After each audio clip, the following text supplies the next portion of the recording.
Hello बच्चों, all are well, very good.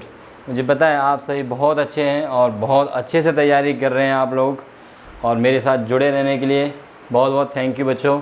और मैं आज आपके लिए टॉपिक लेके आया हूँ सीक्वेंस एंड सीरीज़ का इन कंटिन्यूएशन। जो हमारा टॉपिक था ज्योमेट्रिक मीन, तो मैंने आपको लास्ट क्लास में बोला था कि एएम और जीएम के बीच में जो रिलेशन होता है वो भी हम देखेंगे। तो आज हम सबसे पहले एएम और जीएम के बीच में रिलेशन देखेंगे, उसके ऊपर कुछ क्वेश्चंस करेंगे, एंड देन उसके बाद हमारा एक छोटा सा टॉपिक है जो कि एनसीईआरटी में नहीं दिया हुआ है बच्चों, बट आपके पेपर में पूछा जाता है, that is sum of infinite GP. Sum of infinite GP, तो वो भी हम करेंगे अभी, ठीक है। तो चलिए स्टार्ट करते हैं जल्दी से, बिना रुके फटाफट जल्दी से करते हैं इसको। एएम और जीएम के बीच में रिलेशन क्या है? Relation between am and GM, arithmetic mean और ज्योमेट्रिक मीन के बीच में क्या रिलेशन होता है वो समझ लेते हैं। तो चलिए स्टार्ट कर रहे हैं हम। हमने दो नंबर्स ले लिए, ए और बी। ऑब्वियसली पॉजिटिव नंबर, क्यों? क्योंकि ज्योमेट्रिक मीन की बात भी करनी है। तो let a and b be any two positive numbers, then there arithmetic mean a is defined by a plus b by 2 and their geometric mean g is defined by root ab। मुझे ये relation निकालना है a और g के बीच में। a और g के बीच में मुझे एक रिलेशन चाहिए कि a और g इक्वल होते हैं, या a बड़ा होता है या a छोटा होता है g से, ठीक है। तो देखते हैं। a माइनस जी निकाला मैंने, कंसीडर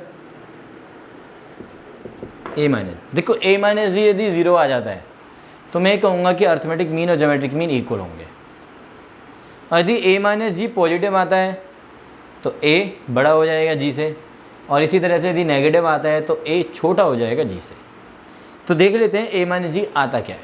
तो a की वैल्यू अपने पास है a प्लस बी बाई 2 और g की वैल्यू है रूट ए बी। 2 मैंने एलसीएम लिया, a plus b minus 2 root a b upon में ये 2। और अभी नहीं, पिछली क्लास में हमने किया था a plus b minus 2 root a b. और ये आपको देख के थोड़ी सी खुशी तो होगी कि यार ये रूट ए प्लस में रूट बी का स्क्वायर माइनस 2 रूट ए रूट बी है। मतलब साफ साफ नज़र आ रहा है 2 नीचे था रूट ए माइनस में रूट बी का होल स्क्वायर अपॉन में ये 2 है। और होल स्क्वायर वैल्यू कभी नेगेटिव नहीं हो सकती, बट ऐसा नहीं है कि हमेशा पॉजिटिव होती है, ये ज़ीरो भी तो हो सकती है। स्क्वायर वैल्यू के लिए बच्चों भूल जाओ ये कहना कि स्क्वायर वैल्यू इज पॉजिटिव। क्या बोलना है आपसे? Square value is always non negative. क्या बोलना है? Non negative. नॉन नेगेटिव का मतलब होता है कि नेगेटिव नहीं होगी, पॉजिटिव या ज़ीरो, जो कि आप नहीं बोलते हो ज़ीरो वाला केस, ठीक है।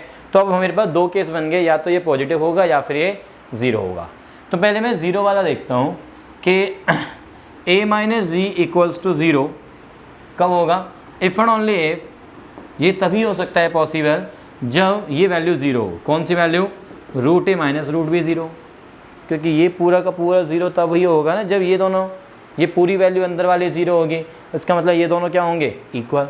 That means root A equals to root B, और that means a equals to B.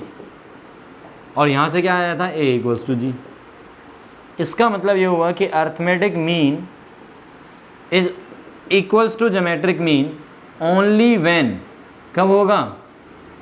Only when a and b are equal, यानी कि नंबर्स आर इक्वल। ये तो हो गया केस 1। अब केस 2 देखेंगे। केस 2 क्या कहेगा कि a माइनस जी क्या होगा भाई? पॉजिटिव। भाई ये वाली वैल्यू क्या हो सकती है? पॉजिटिव हो सकती है या फिर ज़ीरो हो सकती है। ज़ीरो होता है तो ए और जी इक्वल हो गए, और यदि ये पॉजिटिव होता है तो ऐसा सीन बनेगा। इसका मतलब arithmetic mean is greater then geometric mean. Arithmetic mean जो है ज्योमेट्रिक मीन से बड़ा होता है, और इक्वल सिर्फ एक ही सिचुएशन में हो सकता है, कब? जब हमारे नंबर ही इक्वल हों। तो दोनों को मिला के हम ये कह सकते हैं कि arithmetic mean is greater than equals to geometric mean. Arithmetic mean जो है वो ज्योमेट्रिक मीन के या तो इक्वल होता है या फिर ग्रेटर होता है। इक्वल के लिए सिर्फ और सिर्फ एक ही सिचुएशन है कि जब नंबर्स इक्वल हों। Equality only holds, equality only when numbers are equal, otherwise arithmetic mean geometric mean से बड़ा होगा। इज दिस क्लियर बच्चों? समझ में आ रहा है सभी को? ठीक है, इसके एक एग्जांपल देखते हैं छोटा सा। पहले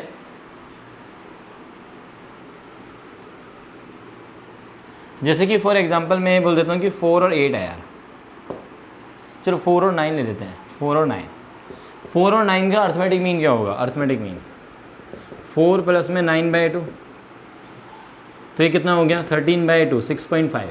और ज्योमेट्रिक मीन कितना होगा सोचो? 4 इंटू में 9, 4 इंटू में 9 का अंडर रूट विच इज़ 6।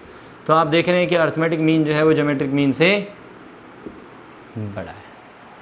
ठीक है, अब क्वेश्चन देखते हैं इसके ऊपर। एक क्वेश्चन इसके एनसीईआरटी में नहीं है बच्चे, arithmetic mean greater than geometric mean से। मैं अपनी तरफ से क्वेश्चन दे रहा हूँ आपको। तो question is find minimum value of 3 raise to the power x plus 3 raise to the power 1 minus x। इस एक्सप्रेशन की, जो कि x की टर्म्स में कुछ दिया हुआ है, इसकी मुझे मिनिमम वैल्यू चाहिए। ठीक है, अब ये मिनिमम वैल्यू के लिए किस तरह से AMGM का यूज होता है देखो। यदि मैं इन दोनों वैल्यूज़ का प्रोडक्ट देखता हूँ, इन दोनों वैल्यूज़ का प्रोडक्ट मल्टीप्लिकेशन, तो बेस से में पावर आपस में ऐड हो जाएंगे। तो x और x कैंसिल होके सिर्फ बचेगा पावर में 3 की पावर में 1, पावर में 1 बचेगा। तो 3 की पावर 1 यानी कि 3 आ जाएगा, नंबर न्यूमेरिकल फॉर्म में आ जाएगा, x हट जाएगा। और इन दोनों का जो सम है वो कहीं ना कहीं मुझे ले जा रहा है AM की तरफ। तो मैं 2 नंबर मान के चल रहा हूँ एक तरह से, A ये है और B ये नंबर दिया हुआ है। और मुझे पता है कि जो AM होता है वो ग्रेटर देन इक्वल टू होता है ज्योमेट्रिक मीन के। ठीक है, तो AM जब GM से बड़ा और इक्वल होता है, तो इसका मतलब AM की वैल्यू क्या बनेगी? ये बेटा AM तो ये है ही, this plus this by 2। Greater than equal to geometric mean क्या बनेगा? दिस मल्टीप्लाइड बाय दिस की पावर हाफ, मतलब रूट। ठीक है, अब देखो, क्योंकि हमारे पास जो लेफ़्ट साइड है, लेफ़्ट साइड तो क्या आ गया हमारे पास? 3 की पावर x प्लस 3 की पावर 1 माइनस में x by 2 greater than equals to क्या बना अंदर? 3 की पावर 1 रूट के अंदर, 2 को उधर भेज दो, तो this expression is greater than equals to this. मतलब ये जो एक्सप्रेशन है ना x की टर्म्स में कुछ जो दिया हुआ था, उसकी वैल्यू क्या आ गई है? या तो 2√3 इक्वल या फिर उससे बड़ी। तो इसका मतलब ये जो एक्सप्रेशन है इसकी वैल्यू 2√3 या उससे बड़ी है, और this is true for every x। तो what is this implies? Minimum value क्या होगी बोलो? तो इसकी मिनिमम वैल्यू हो गई ना 2√3। भाई ये वैल्यू 2√3 है या फिर उससे बड़ी है, तो मिनिमम तो 2√3 हो गया ना, उससे बड़ी चलती रहेगी जितनी मर्जी, तो मिनिमम वैल्यू हमें मिल गई 2√3। तो इस तरह के questions arithmetic mean geometric mean से जो रिलेशन आया हमारे पास, उसके बेस पे पूछे जाते हैं। ठीक है, समझ में आया है? तो चलिए अब हम आगे चलते हैं। एक छोटा सा टॉपिक जो मैंने बोला था अभी स्टार्टिंग में, sum of infinite terms in GP, वो देख लेते हैं क्या होता है।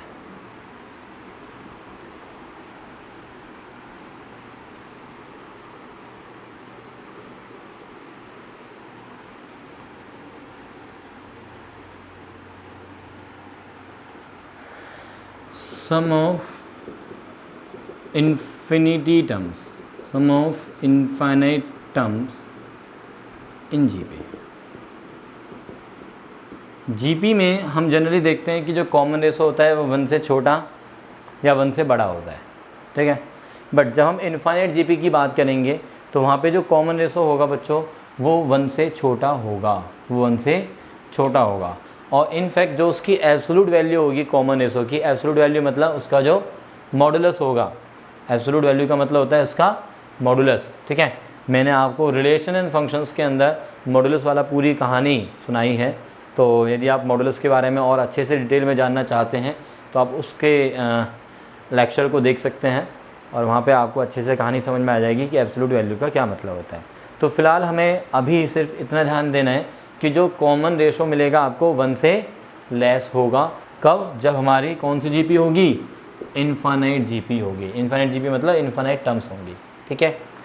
तो अपने पास ये है a are square, A R cube and so on up to infinity. Up to कितना चल रहा है? इन्फिनिटी।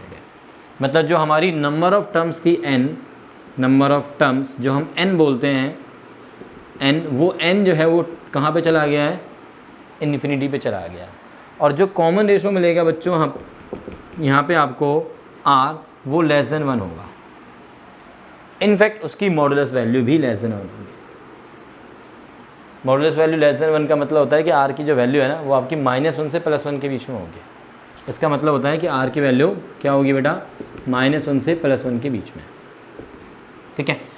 तो जब आपका कॉमन रेशो लेस देन 1 है तो अब देखिए कमाल क्या होता है कि सम ऑफ n टर्म्स का जो फॉर्मूला हमने यूज़ किया था वो था a इंटू में 1 - r की पावर n अपॉन 1 - में r, if r is less than 1।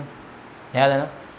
अब ध्यान दो बच्चों कि r की वैल्यू यदि लेस देन 1 है, सपोज करो हाफ है, एक एग्जांपल ले रहा हूँ मैं, r की वैल्यू हाफ है। अब r की पावर में n आ रहा है और n को मुझे कहाँ पे ले जाना है? इन्फिनिटी पे। इसका मतलब जो पावर है ना वो इन्फिनिटी पे लेके जानी है मुझे। तो चलिए करते हैं। r की पावर ये 1 है एक तरह से, r की पावर 2 करेंगे तो 1/2 की पावर 2, इट मीन्स 1/4। तो जो वैल्यू पहले 1/2 थी, पावर 2 करने पे 1/4 आई। इसका मतलब आप देख रहे हैं कि जो वैल्यू आई है नेक्स्ट पावर 2 करने के बाद पहली वाली वैल्यू से छोटी आई है, ये बड़ा है।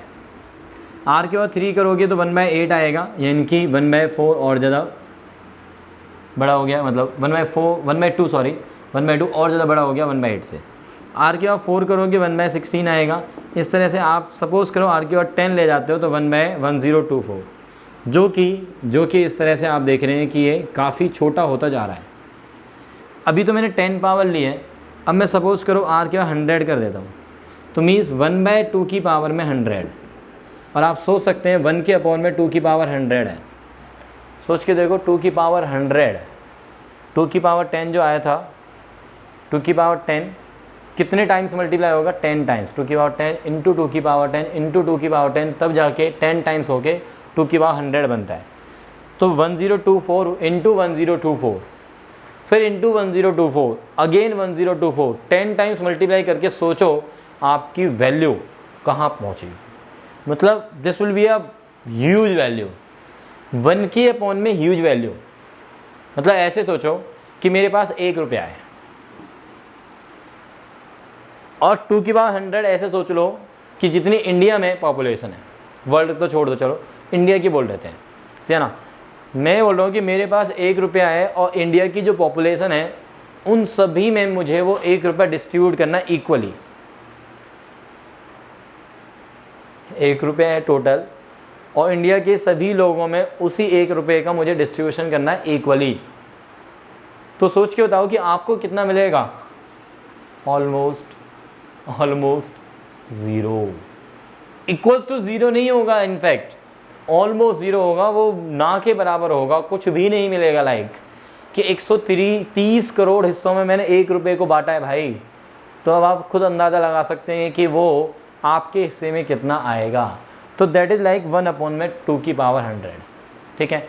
और अभी तो 2 की पावर 100 है, मैं कहता हूँ कि 1/2 की पावर n ले जाओ और n को बहुत बड़ा कर दो,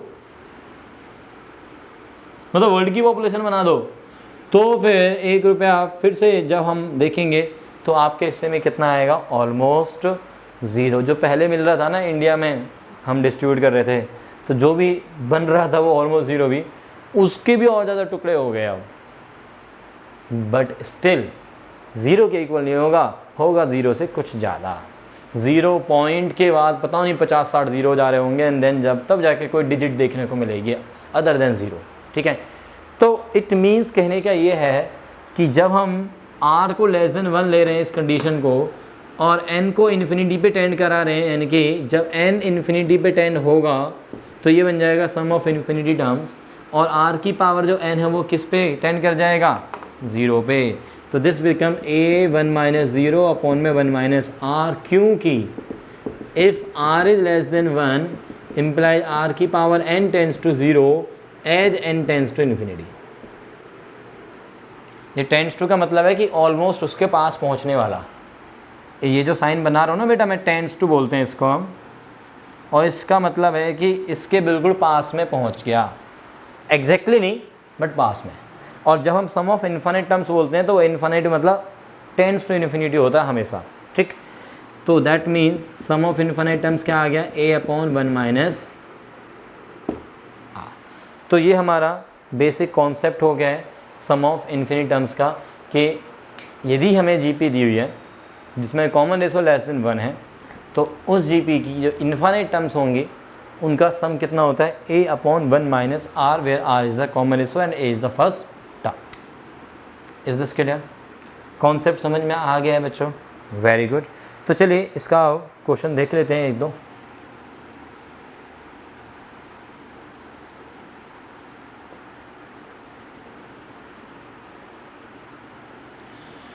हाँ जी बच्चों, तो देखते हैं इसके कुछ क्वेश्चंस।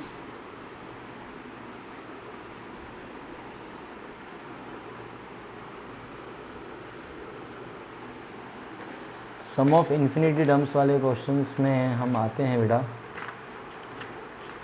इसमें आरडी में कुछ दिए हुए हैं, सम ऑफ इन्फिनिट जीपी ये है यहाँ पे।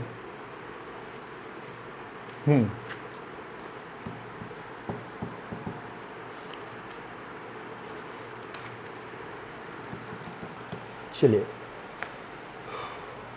दिया हुआ है, प्रूव दैट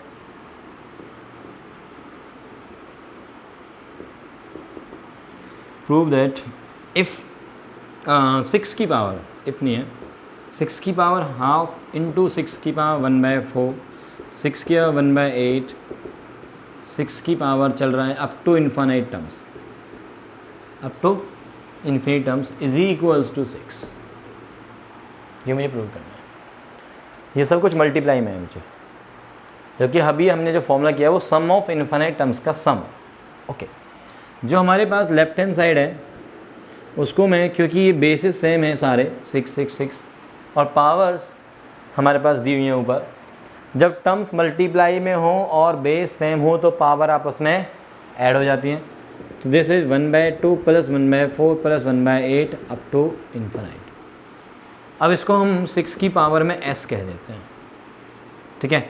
तो s जो है हमारा वो क्या है, 1/2 1/4 1/8 अप टू इन्फिनिटी। तो देखो दिस अपॉन दिस कितना आ रहा है बच्चों, दिस अपॉन दिस क्या आ रहा है 1/2, दिस अपॉन दिस भी क्या आ रहा है 1/2। तो इसका मतलब क्या हो गया, ये एक जीपी होगी। कैसी जीपी, इन्फिनिट जीपी, जिसमें a कितना है 1/2 और r भी कितना है 1/2। तो सम ऑफ इन्फिनिट टर्म्स का फॉर्मूला लगा दो। सो देयरफॉर a अपॉन में 1 माइनस का r, a अपॉन में a is the first term, upon में 1 माइनस का r। तो हमारे पास क्या बचेगा 1/2 अपॉन में 1/2, ये कैंसिल हो गया 1। So therefore left hand side में हमने वैल्यू डाल दी, यहाँ पे s की वैल्यू कितनी है 1 आ गई है। तो ये कितना हो गया 6 की पावर 1 6, यही तुम्हारा आंसर हो गया right hand side. Happily proved. बोलो बच्चों, समझ में आया है? अरे समझ में आ रहा है बच्चों, ठीक है। एक और क्वेश्चन लिख रहे हैं। If b is equals to a plus में a स्क्वायर प्लस में a क्यूब टिल इन्फिनिटम चल रहा है process, then prove that a is equals to b upon में 1 प्लस का b। b की वैल्यू दी है a plus a square a cube up to infinity. We have to prove that a equals to this. देखिए हमारे पास जो b दिया हुआ है वो दिया हुआ है a plus a square plus a cube, इस तरह से अप टू इन्फिनिट टर्म्स। ये क्या बना रहे हैं, एक इन्फिनिट जीपी। ये क्या है यार, इन्फिनिट जीपी तो है। कैसे, इसकी जो फर्स्ट टर्म है वो a है और जो इसका कॉमन रेशो बनेगा r वो भी क्या है a। तो व्हाट दिस इम्प्लाइज, b की वैल्यू किसके इक्वल आ गई a अपॉन में 1 माइनस में r, r इज a। तो यहाँ से हमें वैल्यू किसकी निकालनी है, ए की, तो क्रॉस मल्टीप्लाई कर दो, b माइनस में A B is equals to A, B equals to आ गया ए कॉमन 1 प्लस का ए बी, तो ए की वैल्यू आ गई b अपॉन में 1 plus B is equals to A, आ गया हैप्पीली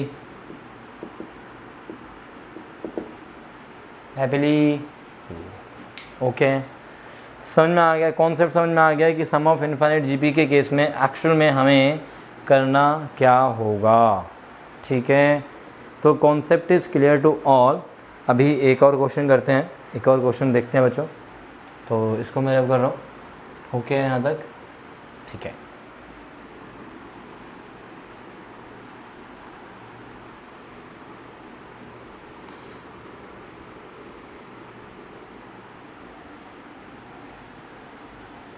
चलिए तो आज का एक लास्ट क्वेश्चन देखते हैं हम, और इसके बाद आपकी 9.3 कंप्लीट है। और 9 चैप्टर में जो आपकी मिसलेनियस है बच्चों, मिसलेनियस के भी आप अब 20 क्वेश्चंस बड़े इजीली कर सकते हैं। पहले 20 मिसलेनियस में से वो भी हो गए हैं, क्योंकि मैंने मिसलेनियस के बीच बीच में क्वेश्चंस कराए हैं, तो उसमें भी काफ़ी कवर हो गए। कॉन्सेप्ट मैंने बताए दिए हैं, तो you must have to try first 20 questions from your miscellaneous exercise, ठीक है। तो हमारे पास एग्ज़ाम्पल देखते हैं, एग्ज़ाम्पल दिया हुआ है, यहाँ पे नंबर नहीं डाल रहा मैं, दिस इज़ एग्ज़ाम्पल हेयर। तो the sum of an infinite GP, infinite GP है, उसका सम दिया हुआ है बच्चों 57, ठीक। And the sum of their cubes, sum of their cubes, जो वो टर्म्स होंगी, कौन सी, ए आर स्क्वायर, उनके क्यूब्स का सम दिया हुआ है 9747। Find GP. जीपी निकालने का मतलब है हमें ए निकालना है, आर निकालना है, और फिर कुछ टर्म्स निकाल के उस पैटर्न को छोड़ देना है, ठीक है। ऑलराइट, तो करते हैं, कैसे करेंगे देखो। तो मैं मान लेता हूँ कि let GP is A are square, A R cube and so on up to infinite terms. तो सम ऑफ इन्फिनिट टर्म्स का क्या फॉर्मूला है, sum of infinite is A upon 1 minus R, 57, ये नंबर 1 रिलेशन दिया हुआ है। Also sum of their cubes मतलब A cube, A R का क्यूब, ए आर स्क्वायर उसका क्यूब, एंड सो ऑन, उनका sum, sum of their cubes is 9747। अब ये जो टर्म्स है, क्या ये जीपी बना रही है, चेक करते हैं। तो ए क्यूब आर क्यूब, ये बनेगा ए क्यूब आर की power 6 plus up to infinite terms 9747। This upon this करो बेटा, r cube, this upon this करो, आर क्यूब। तो इसका मतलब ये क्या है, ये भी एक जीपी है, ऑब्वियसली इनफाइनाइट जीपी है, इनफाइनाइट जीपी विद ए क्या है हमारा यहाँ पे, फर्स्ट टर्म क्या है हमारे पास, जिसको हम ए कहते हैं, मतलब नोटेशन देते हैं ए, वो वैल्यू क्या है यहाँ पे ए क्यूब, और जो कॉमन रेशो जिसको हम आर नाम देते हैं वो क्या है यहाँ पे आर क्यूब, ठीक है। तो अपने पास सम ऑफ इनफाइनाइट जीपी का फॉर्मूला लगेगा ए अपॉन 1 माइनस में r is here r cube is equals to 9747, जिसको मैं लिख सकता हूँ बेटा ए क्यूब 1 माइनस में r a square plus B square plus a B is equals to 9747, ये नंबर 2। ये अपने पास 1, ये नंबर 2। देखो भाई, यदि मैं इसका क्यूब कर देता हूँ तो ए क्यूब कैंसिल हो जाएंगे डिवाइड करने पे, और उससे क्या होगा कि आर और आर की टर्म्स में हमारे पास एक इक्वेशन आ जाएगी जिसको हम आराम से इजीली सॉल्व कर सकते हैं। तो मैंने क्या किया है, divide the equation 2 by cube of 1। तो what this implies is a cube upon में 1 माइनस आर, 1 प्लस में आर स्क्वायर प्लस के आर, ए क्यूब अपॉन में ये 1 माइनस में आर का whole cube is equals to 9747 upon में 57 का होल क्यूब, ठीक है। तो चलिए देखते हैं, ये कैंसिल, ये इसका एक पावर कैंसिल, तो पावर 2 ऊपर जाएगी, A square plus B square minus 2ab, 1 plus में आर स्क्वायर प्लस में आर, ये देखो 9 7 4 7 57 57 57 3 बार लिख लिया क्यूब को। क्यों? बिना बात में हम मल्टीप्लाई करें उतना हम क्यूब को इस तरह से लिख लेते हैं।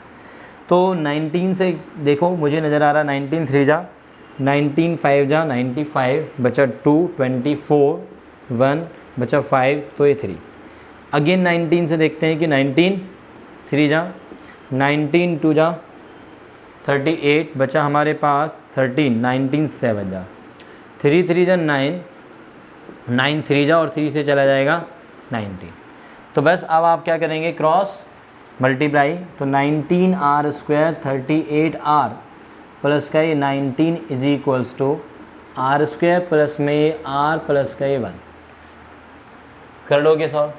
कर लोगे बच्चों सॉल्व? तो यहाँ पे हमें एक क्वाड्रेटिक मिल जाएगी और मैं आपको आंसर बता देता हूँ। तो आर की जो वैल्यू आएगी बच्चे, दो वैल्यू जाएंगी यहाँ से आर की 2/3 एंड 3/2। क्या वैल्यू जाएंगी यहाँ से? 2/3 फ्रॉम दिस वी ऑब्टेन क्या मिलेगा? आर की वैल्यू 2/3 एंड 3/2।